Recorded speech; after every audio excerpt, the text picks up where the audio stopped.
was kind of leery of it at first because I've had, I've been to listen to speakers and stuff before, and I'm not one that likes to role play.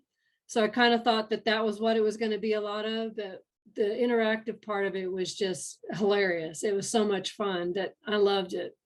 I told my husband's like, well, I thought you didn't want to do any role play. I said, well, it wasn't role play. We were playing games.